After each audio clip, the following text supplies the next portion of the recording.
Was it weird that the strangest part about waking up with Hiromi gripped around my waist was that we were in a bed and not on an old couch? Unfamiliar ceiling. I mumbled, looking at the white plastic of the bed's roof section, this being one of the weird all-in-one cyberpunk beds rather than the couch or my old bed at the apartment.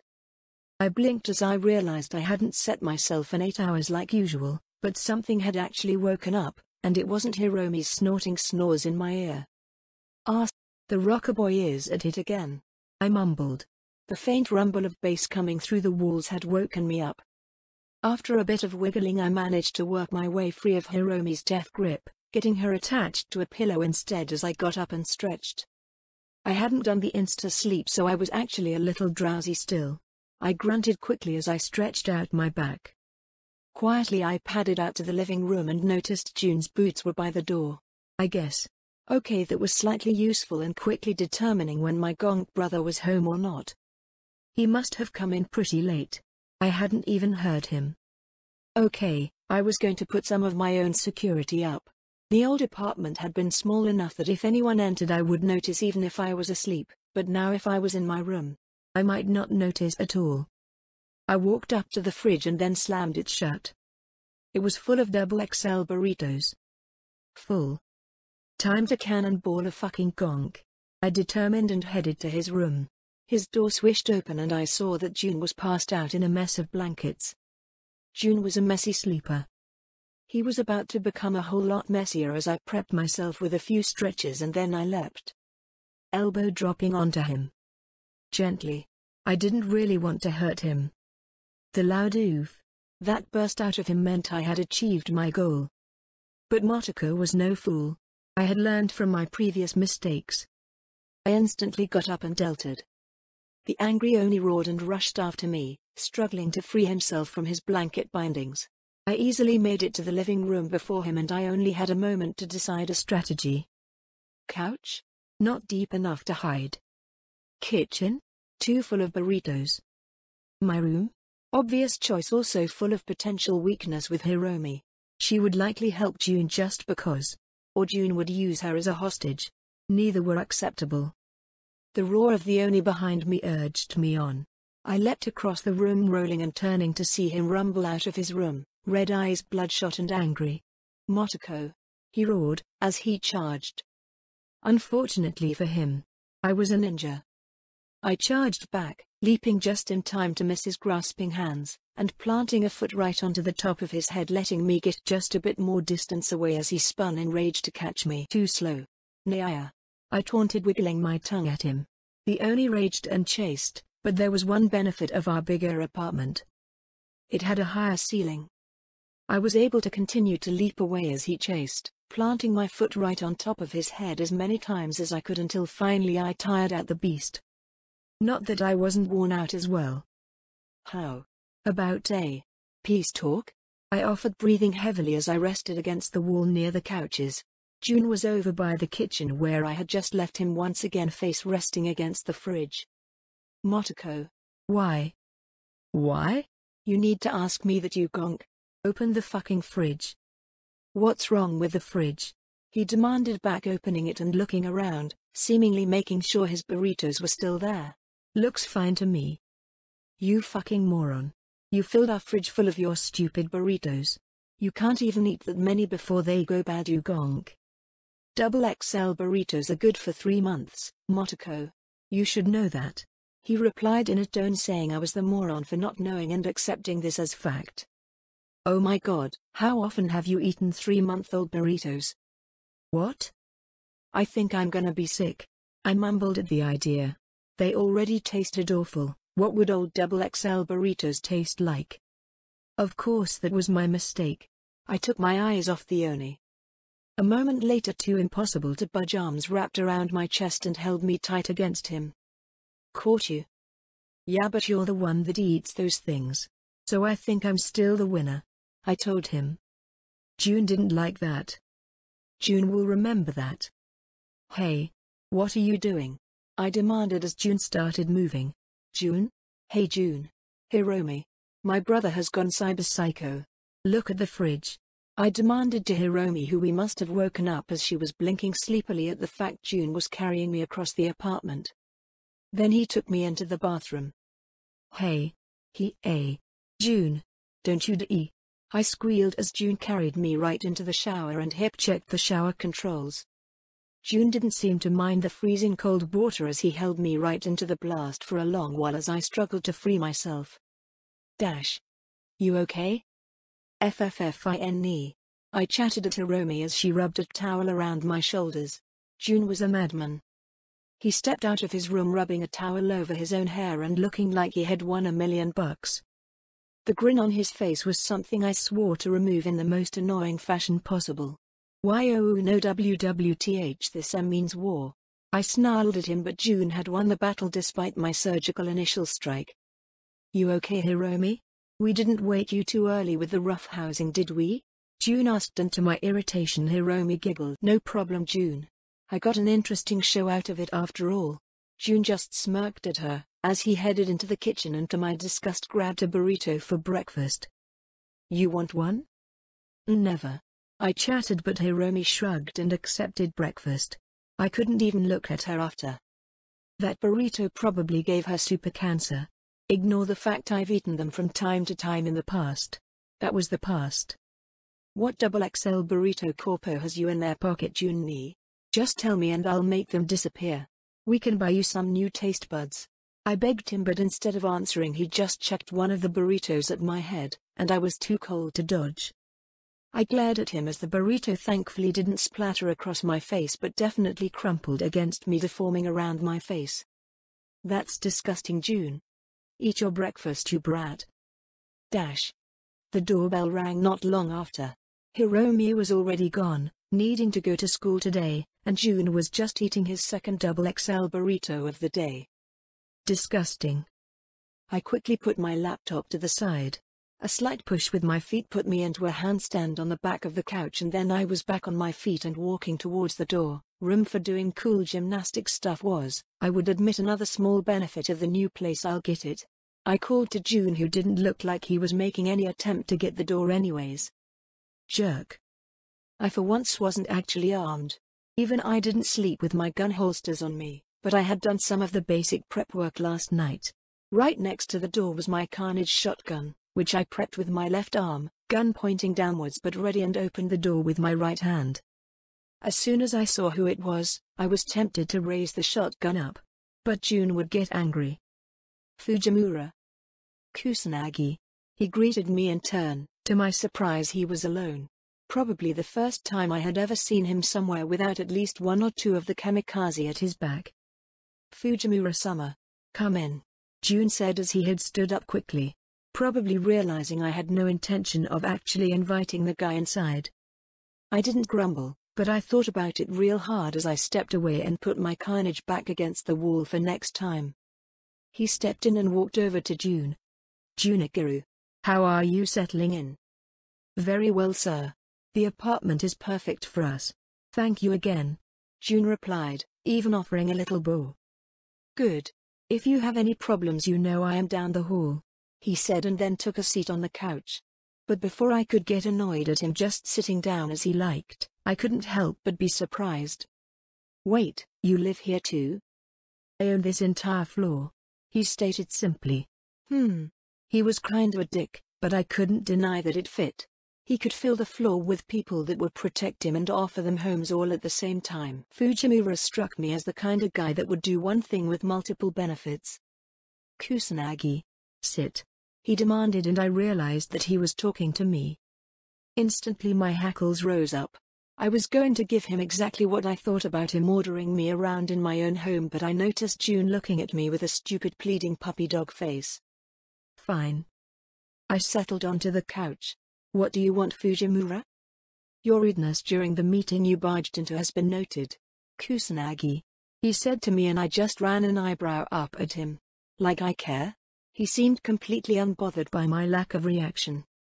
Word was put out among our connections for information on who exactly was involved with the assault on your home.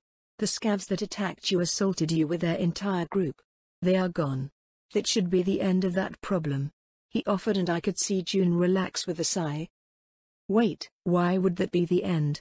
If the scavs are willing to attack us once, why not do it again? We obviously pissed them off. I pissed them off. I acknowledge my own responsibility in this. You are young, and lack the understanding of why scavs still exist in this city. Fujimura replied back instantly. Then seemed to realize that June was looking to him, wanting to better understand the situation as well. So the older man let out a faint breath that could be a sigh and continued. You think of them like the tiger claws. Or perhaps the maelstrom. That is incorrect. There is no leader of the scavs. There are hundreds. Right. They are fragmented to make sure if one group gets wiped out it doesn't hit the rest. But that. Incorrect. They are fragmented because many of the groups you call scavs have no relation to each other at all. Never have, and never will. But then how do they work together? They all wear similar things. Act the same. Hell, most of them I've run into speak Russian. Many Russian immigrants find their ability to earn eddies in Night City difficult. So they group with like-minded men and become another nest of rats. Similar to others but with no true connection between them. Copycats. You are telling me every group of scav is just a copycat of the idea? They. Not all. The Russian Bratva started the concept of the scav in Night City many years ago, but since then? Yes. Even many who are born within Night City will call themselves scavs. Will speak Russian even if they are not a native speaker. It struck me then. I knew this. I knew what this was. The fact struck me like a fist. It almost made me dizzy at just what I was dealing with. Standalone complex. I whispered aloud. Multiple people with no association, all working towards a common goal, copying a criminal. That scavs went a gang with a leader I could murder and be done with it. They were the dispossessed looking to make eddies, and copying something scary to protect themselves.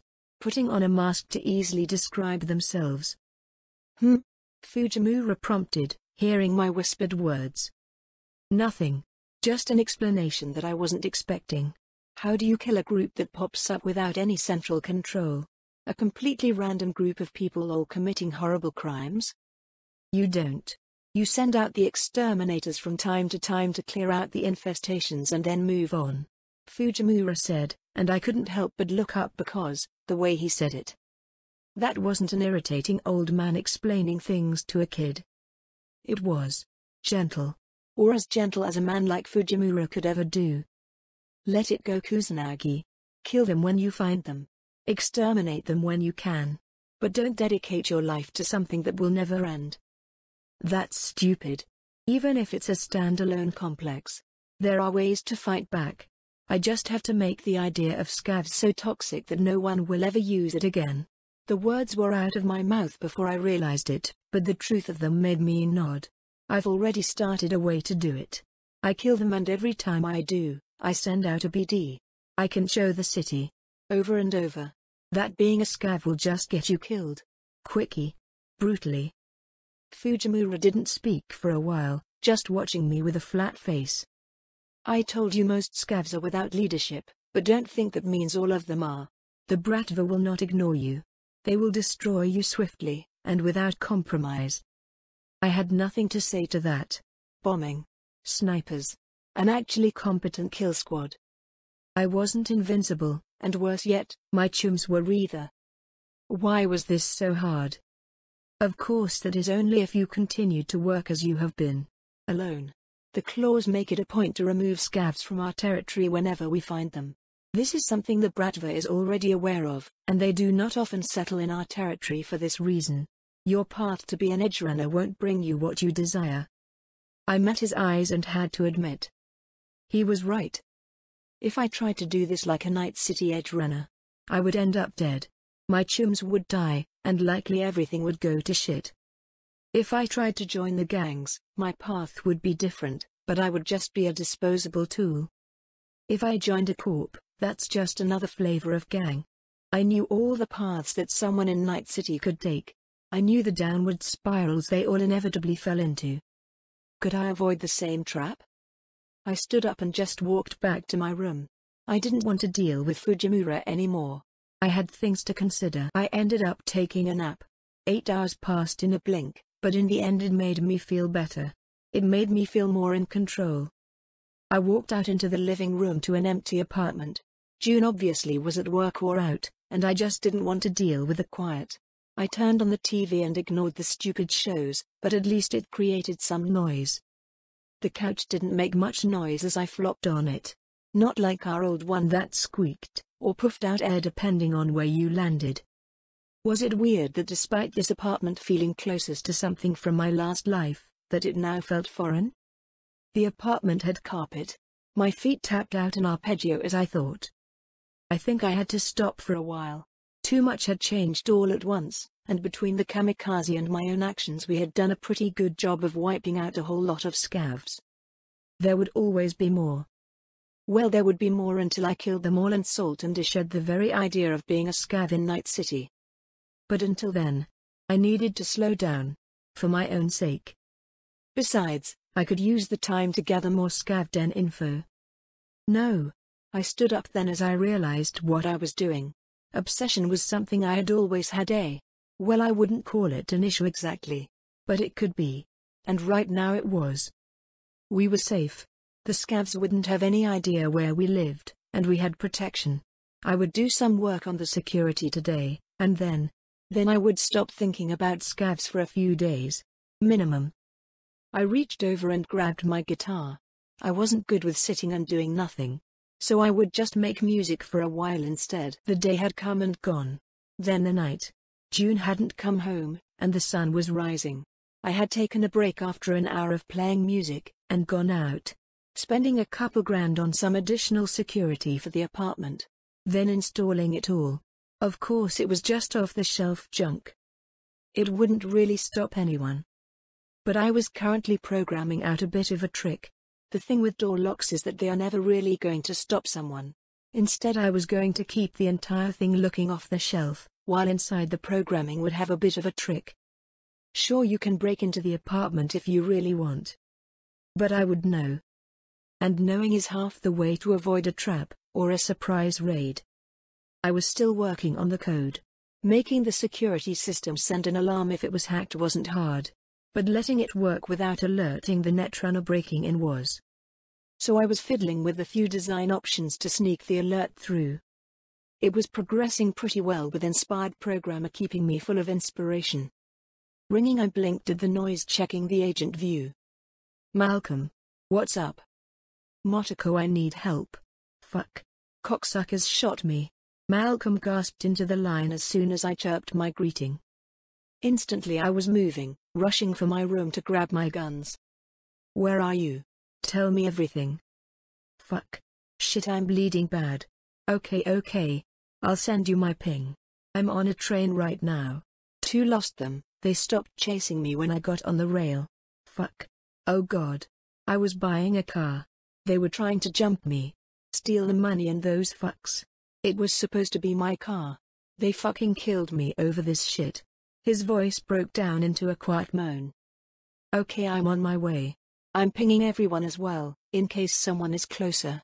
We're on our way, Malcolm, just don't pass out, okay? Stay awake. I demanded as I scooped up my boots as I ran into the hall and raced to the elevator. I hit the button requesting it and then again and again. Too slow. I turned and rushed for the stairs. I slammed into the door and fought my boots onto my feet. Then as I slipped into the stairwell I leapt. I landed on the railing 2 stories down, then I leapt down again. Again and again. I leapt past some people hanging out in the stairwell. Kids, adults. Whatever. It wasn't a concern. I'm still with you, Malcolm, talk to me, buddy. Fuck, it hurts. Never been shot before. Those assholes. He whined and cried into the line, but I would rather him do that, than have it go silent. The last jump I dropped 3 stories to land in a crouch on the garage level, startling some of the Tiger Claw kids that were smoking and hanging out under the stairs. I slammed into the door and rushed for my quadra. The door opened at a glance as I leapt inside from the passenger side. Sliding into the driver's seat, I gunned it backwards. My eyes instantly connected to the cameras on the quadra to roar out of my space. I didn't bother to spin around.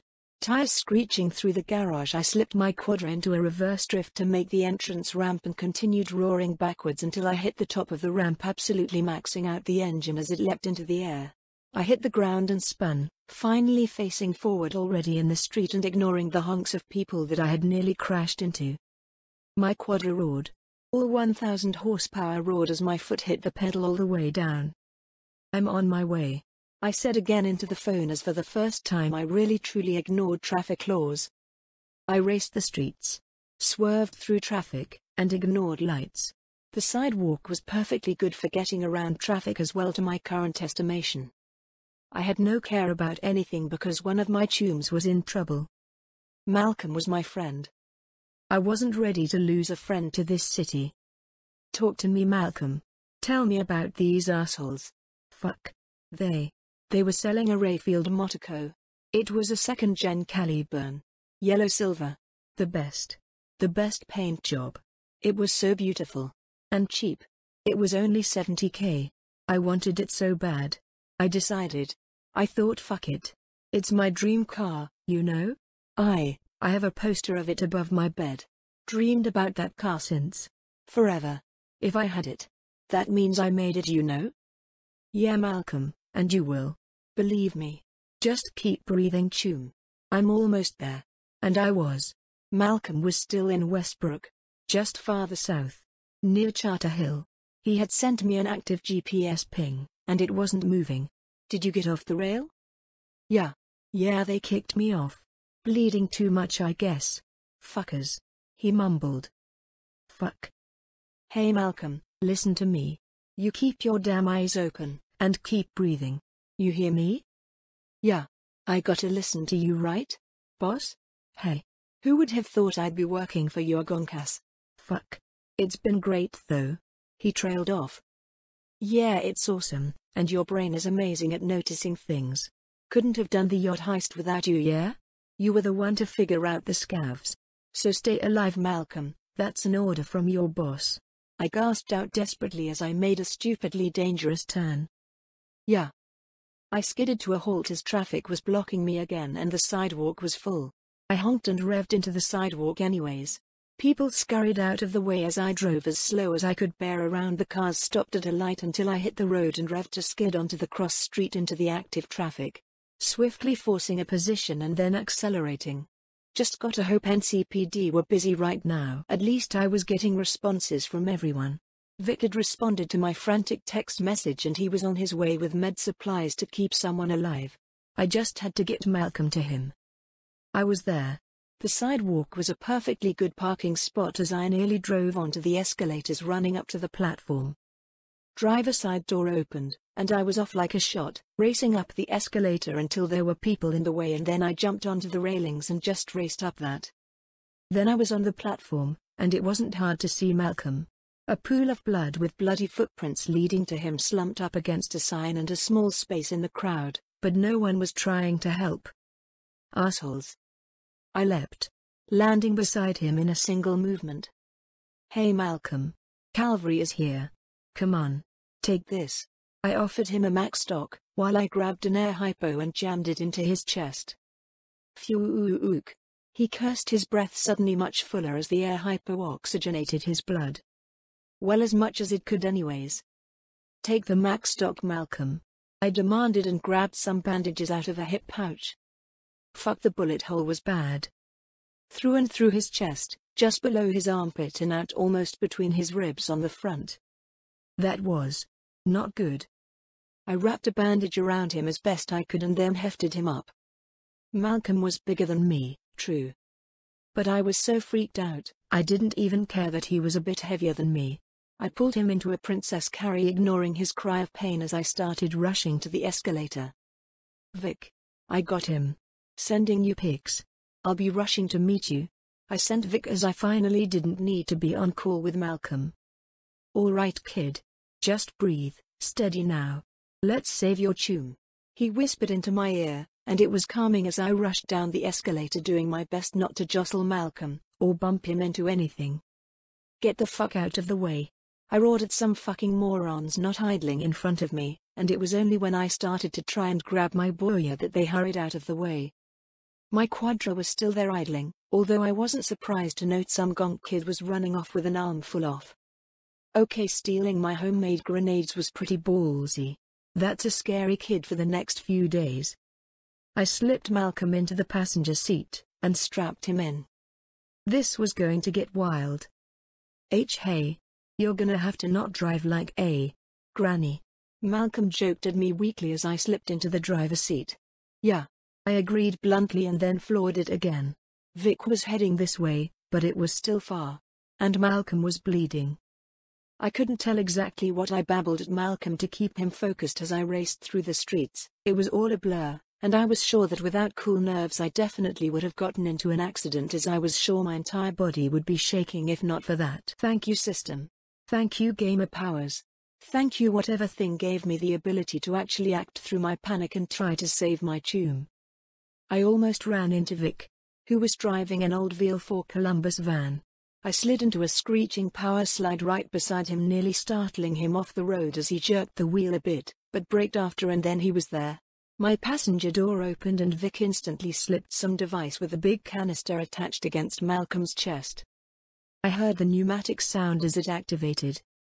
Fuck. Malcolm hissed, but Vic was just chuckling, talking calmly, and a moment later, instead of a reedy wet breathing coming out in a rush from Malcolm, it seemed to even out a bit. And some color very quickly came back to his face. Come on, let's get you in the van, and I'll plug those holes, yeah? Vic said as calm as ever, seemingly completely unconcerned about what he was helping with, and I could see how that calm soothed Malcolm, who obviously was freaking out at what had happened. Fuck, Vic. You are truly an angel. Ignoring the traffic build-up behind us, we got Malcolm into the van off the middle of the road, and my quadra out of the way, and Vic went to work. I couldn't even start to explain to you the Ripperdoc magic that Vic did there on the side of the road in a beat-up old van, but within 10 minutes Malcolm was breathing easy, resting in a stretcher and even cracking a joke with the old Ripper. Ichi showed up first. His own van roared down the road and parked up onto the sidewalk alongside us as he jumped out, nearly leaping onto Malcolm to make sure he was okay. Hey, easy Ichi, easy, Malcolm said, sounding tired, but amused at Ichi's reaction. You alright, Dr. Vic? He'll be okay? Right as rain, kid. Not the first time I've patched up a bullet hole. Vic joked back, but he was doing something with the hole in Malcolm's side, his face buried in a screen looking at Malcolm's chest. It took a second, but Ichi breathed out and nearly slumped to the floor. Hey, I'm alright now, Ichi. It's okay. Motoko got to me in time. I can't believe you were gonk enough to trust Granny Driver Motoko to come rescue you. Should have called me first, Ichi said with an almost sob in his voice as he told the joke. Which is the only reason I didn't punch him for it. I didn't drive like a granny. Hey. Knew you were across town, remember? Figured Toko would be free. Well, you were right. I told him firmly from the floor of the van. I wasn't napping or anything, just trying to calm myself. The relief at Malcolm not dying was just too much. And I was right, Malcolm said, waving a hand off his cot in my direction. I'm glad you're alright, Malcolm. Fuck. Can't believe you got shot. Me neither. He offered, and both boys went quiet, even if I could only see Ichi looking down at Malcolm with an array of angry emotions across his face. Who did it? Some assholes down near Santo. Supposed to be legit, car trade through a site. I checked it out with some guys on the site. Everything looked legit. They sell cars, boosted, damaged, whatever. Got a hit for the car I was looking for. Fuck, it's my fault. They didn't have a fucking Caliburn, probably heard about me looking for one. Thought I was probably some rich kid or something. Fuck. Don't worry, Malcolm. We'll find them, Ichi said, which surprised me because I was about to say that too. Ichi looked to me and I just nodded. Both of us understood what was going to happen next. Malcolm. A breathless cry pulled us towards the door, where Hiromi had just pulled up on her Kusanagi. She rushed in, and it was luck that Ichi grabbed her before she almost flopped onto Malcolm. I was in class. I'm sorry I didn't even get the ping until now. Are you? He'll live, kid, don't worry, I'm patching him up just fine, Vic said with a smile, and Hiromi almost sagged.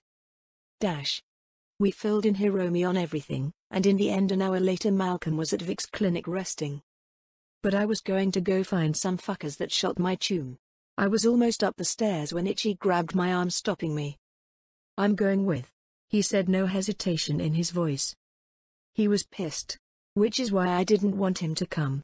Even at my angriest, I still had cold blood, keeping my mind clear. Keeping myself clear to make decisions like shooting gonks rather than talking to them. Ichi. Don't Motoko. I'm coming. Or I'll go alone. They shot my chum over a fucking car sale. Malcolm wasn't even fucking with them, but they just fuck that. I'm coming too, Hiromi said as she walked up the stairs behind Ichi, patting him on the shoulder once as she walked right past us both. What, do you both need an invitation? She asked as she turned and gave one of her superior looks at the two of us. If it wasn't such a serious moment between us, I would have leapt on her, pinned her to the ground and mess with her hair or something. I don't know. All right, fine. We all go. But I call the shots. I demand, looking at the two of my chums with firm looks. I'm fine with that, Hiromi said, and a moment later Richie nodded. Good. First thing first. Go get suited up. These fucks have guns and obviously aren't afraid to use it. So go get ready. I ordered, much to both of their irritations, but in the end they listened. Hiromi jumped onto her Kusanagi, and Ichi in his van. I went home myself to grab my own Section 9 equipment. I was going to make a point against these assholes. Suited up and ready, we all met up near the location Malcolm had given us.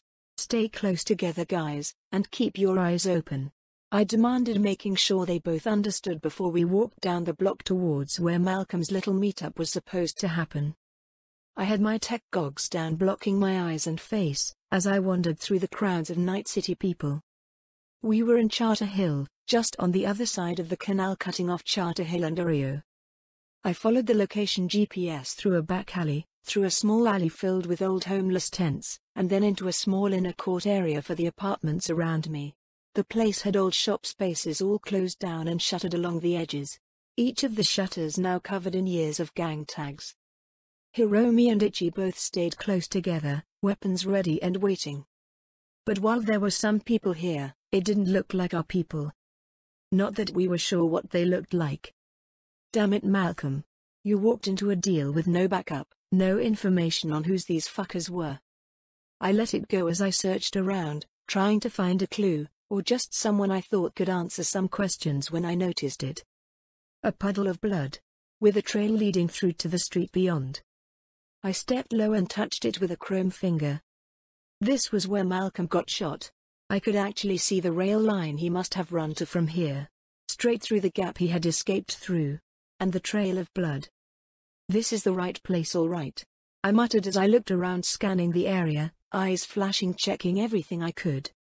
Hiromi, I called out and pointed. A homeless man was in the courtyard.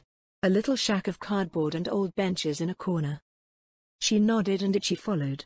She would ask questions, and maybe get some answers. She was better at that, while I was better at this. The courtyard didn't have cameras. Any that might have originally been set up were long gone, ripped out of their mounts for whatever purpose their thief wanted. But that didn't mean shit to me. This was still Night City. There were only so many places one could move unnoticed to avoid all cameras. I circled the building, marking a map with every camera pointed in the direction I needed. If the people who had shot Malcolm had come, or gone into this set of apartments, I would find them.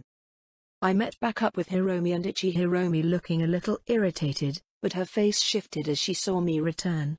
Some moderate good news, she offered with a shrug. The old man saw the shooting. I had to pay him a chunk of eddies to get the information, but he blabbed quickly enough. Apparently he hadn't seen the guys before. They aren't from these apartments, probably came here to make sure they couldn't be tracked after stealing Malcolm's eddies. Wait, did they actually get the eddies from Malcolm? I blinked. Ichi blinked. I'll call him and ask. Keep filling Motoko in, Ichi said, and we all nodded. Right. So, they aren't from around here, but I was able to get what direction they left in. No idea what vehicle they might have, but at least we have a location for where they went. Which way? I asked, and Hiromi pointed me towards another alleyway on the opposite side from where we had walked in from. So they are going north. That alley. There's some cameras at a few restaurants across the street. We'll be able to ID them, I assured my chums, and despite Ichi's eyes glowing yellow, he nodded along, having been listening, and even as he made the call. All right. Let's go take a look as well before we head out. I want to get some eyes on the area. I told them, and Hiromi and Ichi followed as we walked through the alley. This one didn't have a tent city in it, but it was filled with doors and ways into the buildings around them. Not good. Hopefully the homeless man was right, and they weren't native to the area. I would really hate to have to try and track some gonks through this rat warren of hallways and back entrances. I leapt to the side as a pipe rumbled and something foul-smelling and just as disgusting-looking poured out of it into the alley. Gross. Hiromi whined, and all I could do was nod along. Yeah. Watch your feet. I mumbled, already knowing I would be washing my boots off before ever stepping into the apartment. We wandered down the alley until finally reaching the street. It was bright and active. No signs of the rundown, practically abandoned courtyard we just passed through. So what are we looking for? Ichi asked, and I shrugged my eyes, scanning the street. I had already walked past this exact spot before, but now I was double-checking, sending out pings to any electronic devices I could see to find what they were connected to. And slowly I got an idea of how everything was put together. Of course I was still wearing my tech goggles, I realized, which explained why Hiromi and Ichi were both wondering what the hell I was doing. Sorry. I'm scanning everything. I want to see what open systems there are in the area, as well, maybe something more hidden. Gotcha. How can we help? Hiromi asked, and I just reached out to pull her into a side hug to quiet her for a moment. I was tracking down a stray connection connected to the net from the cafe across the street, but I ended up sighing. Just some punk piggybacking on the cafe's TV connection. Nothing stands out. Unless we want to try and ask all the people on the street if they remember seeing our perps. I think it's time to head to the net.